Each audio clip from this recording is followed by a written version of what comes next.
ఓ పోరి జర ఆకిట్లా ముగ్గైపో అమ్మటలా కావస్తుంది ఇంకా అన్నం అంటే ఏ పోయా నా కాలు గుంజుతున్నాయని ఎచ్చగా నిద్రపోతారు ఇప్పుడు పోరగాళ్ళు. కానీ ఒక స్పెషల్ మనిషిని మీకు చూపిస్తా, ఇది చూసినాక మీరు నోరు తెరుసుడు గ్యారంటీ, లేచి సప్పట్లు కొట్టుడు కూడా గ్యారంటీ. వేసుకోండిగా.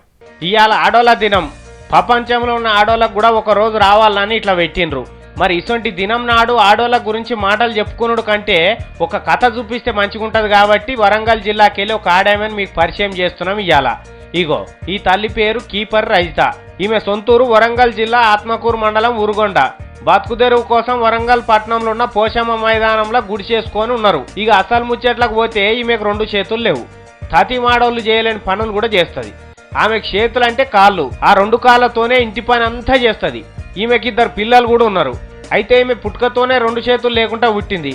చిన్నప్పటి సంది ఏ పని చేయాలన్నా కాళ్ళతోనే చేయాలి. ఇక తనీడు పోరగాళ్ళు బడికి పోతుంటే రజిత కూడా పోయింది. అప్పట్లో కాళ్ళ ఏళ్ళ బల్పం పెట్టుకొని రాసిందట. అటు ఇటు చేసి 10వ తరగతి పాస్ అయింది. ఇలా నాయనకు శాత కాకుండా వరకల్లా ఇక ఇంటర్ చదువు ఆగమైందట. ఆడికెళ్ళి ఒక తాన కంప్యూటర్ నేర్చుకున్నది. చదువుకున్నా కదా అని నేను జాబ్కు అప్లై చేస్తూనే ఉన్నాను, కానీ నాకు ఒక జాబ్ కూడా రాలేదు ఇప్పటివరకు. వాళ్ళతో పాటు నెల రోజుల్లో నేను కంప్యూటర్ నేర్చుకున్నాను, ఎంఎస్ వర్డ్ నేర్చుకున్నాను. వాళ్ళు నాకు సర్టిఫికెట్ ఇచ్చారు. ఏదన్నా జాబ్ ఇప్పిస్తే చేద్దామని ఆలోచన ఉంది.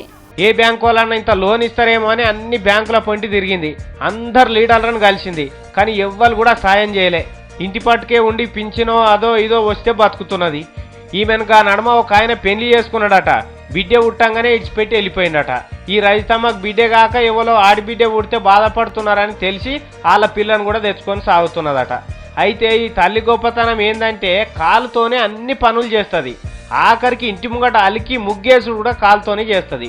ఫోన్ చేసుడు, కంప్యూటర్ నడుపుడు అంతా కాళ్ళతోటే. ఇక ఈ తల్లికి చేతులు లేకుండా వచ్చు, కానీ నలుగురిని మెప్పించే మంచి మనసు అవుతున్నది. అనాథ పిల్లను కూడా సాదుకుంటున్నది అంటే ఎంత గొప్ప ముచ్చట చూడుండ్రి. ఈమె బతుకుడే కష్టం అంటే అటు 2 బిడ్డలను దాస్తుంది. ఎవరైనా సాయం చేస్తే ఏదైనా పని చేసుకుంటా అని చూస్తున్నది. అమ్మా రజిత, మహిళా దినోత్సవం మీద మాకు హక్కుంటే అది నీకే అంకితం చేద్దాం తల్లి. నీకు దండాలమ్మా తీన్మార్ వార్తలై.